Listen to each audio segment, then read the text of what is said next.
नमस्कार. शिवरात्री स्पेशल साबुदाणा वडा कसा बनवायचा ते पाहूया. अगदी झटपट रेसिपी आहे, कमी साहित्य लागतं आणि एक नंबर चवीचे असे हे वडे तयार होतात, अगदी हलके फुलके. साबुदाणा वडा तेलामध्ये फुटू नये ह्यासाठी एक मॅजिक ट्रिक अशी वापरलेली आहे. तर व्हिडिओ आहे तो संपूर्ण पहा आणि जास्तीत जास्त लाईक करा. तर चला रेसिपीला सुरुवात करू. इथे मी 1 कप साबुदाणा रात्रभर भिजत ठेवलेला होता. छान असा भिजलेला आहे. तर हा साबुदाणा एका ताटामध्ये काढून घ्यायचा आहे. पूर्ण असा सुट्टा आणि मोकळा मोकळा भिजलेला आहे, पाहू शकते. ताटामध्ये साबुदाणा काढून घेतलेला आहे. तर असं हे घ्यायचं आहे मॅशर आणि ह्यानी थोडंसं असा हा साबुदाणा आहे तो आपल्याला फोडून घ्यायचा आहे. म्हणजे थोडंसं अगदी यामधील जे पाणी एकजप झालेलं आहे ना ते पूर्णपणे ह्याच्यातील निघालं पाहिजे. अशा पद्धतीने ही ट्रिक वापरल्यामुळे काय होतं तर तेलामध्ये वडा आहे तो अजिबात फुटत नाहीये. महत्वाचं म्हणजे त्यासाठी आपल्याला हे असं व्यवस्थित असं हे दाबून फोडून घ्यायचं आहे. किंवा हाताने जरी केलं तर हाताने पूर्णपणे साबुदाणा फुटत नाहीये. जर तुमच्याकडे भाजी चॉप करायचं चॉपर असेल ना त्यामध्ये जर एकदा फिरवून घेतलं ना तरी सुद्धा चालू शकतं. किंवा मग ते नसेल तर असं मॅशरच्या साह्याने जरी असं थोड्या वेळासाठी जरी मॅश केलं तरी सुद्धा चालू शकतं. साबुदाणा आहे तो छान असा मॅश केलेला आहे, पाहू शकताय. त्यामध्ये आपल्याला पाऊण कप इतका आहे ना जाडसर असं शेंगदाण्याचं कूट टाकून घ्यायचं आहे. त्यानंतर 1 कप इतका बटाटा शिजवलेला आहे तो असा हाताने तोडून घेतलेला आहे तो टाकून घ्यायचा आहे. जिरे खात असाल तुम्ही उपवासाला तर थोडेसे जिरे टाकून घ्यायचे आहेत. कोथिंबीर सुद्धा तुम्ही वापरत असाल तर थोडी कोथिंबीर टाकून घ्यायची आहे, नाहीतर तुम्ही स्किप सुद्धा करू शकता. त्यानंतर आपल्याला चवीप्रमाणे मीठ टाकून घ्यायचं आहे. तर सैंधव मीठाचा वापर केलेला आहे, तुम्ही साधं सुद्धा मीठ वापरू शकता. ते व्यवस्थित असं आपल्याला हाताच्या साहाय्याने मिक्स करून घ्यायचं आहे.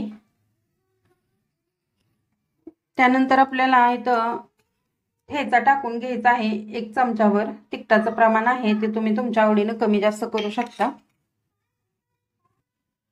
कलर येण्यासाठी इथं 1 चमचा काश्मीरी पावडर वापरलेली आहे. ते सर्व जिन्स आहेत ते एकजीव करून घ्यायचे आहेत, छान असं मळून घ्यायचं आहे.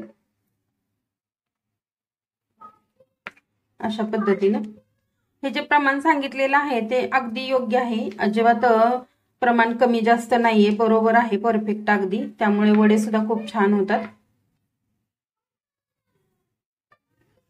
4 ते 5 मिनिट मी हे सर्व मिश्रण एकजीव करून घेतलेलं आहे, पाहू शकताय तुम्ही. छान असं हे पीठ आहे ते मळलं गेलेलं आहे. थोडंसं हाताला पाणी लावून घेतलेलं आहे आणि ह्यातील गोळा काढून घ्यायचा आहे अशा पद्धतीनं आणि व्यवस्थित असा गोल बनवून घ्यायचा. आणि आपल्याला हातावरती असा थापून घ्यायचा आहे हा वडा, कारण अगदी जाड करायचा नाहीये आपल्याला, पातळ असा हा वडा करून घ्यायचा आहे. जाड जर केला तर तो तेलामध्ये फुटू शकतो. तर अशा पद्धतीनं थापून घ्यायचा आहे. क्रॅक वगैरे अजिबात जाऊ द्यायच्या नाहीत. असं थापलं तर व्यवस्थित असा हा वडा तयार होतो, पाहू शकताय. पाहिजे एवढा पातळ होऊ शकतो. मस्तच सर्व वडे बनवून झालेले आहेत, साईडला ठेवूया. तेल गरम होते तोपर्यंत इथे एक चटणी बनवून घेऊया. अर्धा पेला भाजलेले शेंगदाणे घेतलेले आहेत, त्यामध्ये थोडंसं जिरे टाकून घ्यायचे आहेत. जिरे खात असेल तरच वापरा. आणि त्यामध्ये भरपूर सारी कोथिंबीर घालून घ्यायची आहे आणि मिरची टाकून घ्यायची आहे. मी इथं ठेचा बनवलेला आहे तेच टाकून घेत आहे. त्यानंतर चवीप्रमाणे मीठ टाकून घेऊ.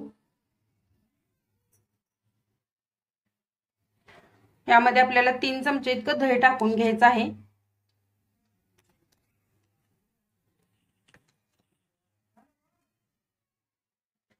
यामध्ये 2 चमचे इतकं पाणी टाकून व्यवस्थित असे हे वाटून घेऊ. साबुदाणा वड्यासोबत खाण्यासाठी आपले हे शेंगदाण्याची चटणी तयार झालेली आहे. या ठिकाणी तुम्ही ओलं किंवा सुकं खोबरं सुद्धा वापरू शकता. मी फक्त शेंगदाण्याचाच वापर केलेला आहे. तेल आहे ते आपलं मिडियम गरम असायला हवं. तर तेल मिडियम गरम झालेलं आहे. ह्यामध्ये आपल्याला बसेल ना तेवढं आपल्याला हे वडे आहेत ते सोडून घ्यायचे आहेत. इथे मी 3 वडे तेलामध्ये सोडून घेतलेले आहेत. तर टाकल्यानंतर लगेचच अजिबात हलवायची घाई करायची नाही. थोडंसं सेट होऊ द्यायचं आणि नंतरच पलटी करून घ्यायचं. तेलामध्ये वडे छान असे सेट झालेले आहेत. आता पलटी करून घ्यायचं आहे अलगद असं. खूपच छान आणि अगदी गोल्डन कलर येईपर्यंत व्यवस्थित असं हे वडे आहेत ते तळून घ्यायचं. गॅस आहे ते कुठेही वाढवायचा नाही, मिडियमच ठेवायचा आहे.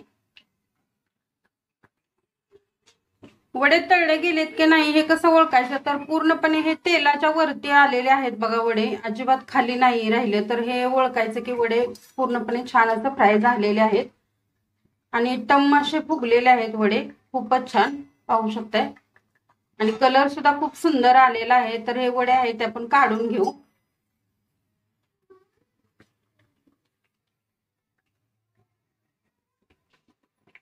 सर्व वडे आहेत ते तळून तयार झालेले आहेत. खूप छान वडे टम्म फुगलेले आहेत आणि अगदी कुरकुरीत असे हे वडे तयार झालेत, पाहू शकताय.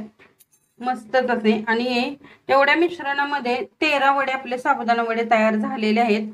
खूप छान असे चवीला झालेत आणि अगदी आतून खुसखुशीत असे मोकळे सुद्धा झालेले आहेत, पाहू शकताय. मस्तच, खूपच छान.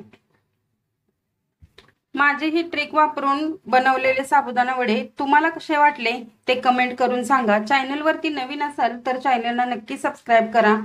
रेसिपी आवडली असेल तर मित्र परिवारामध्ये नक्की शेअर करा. धन्यवाद.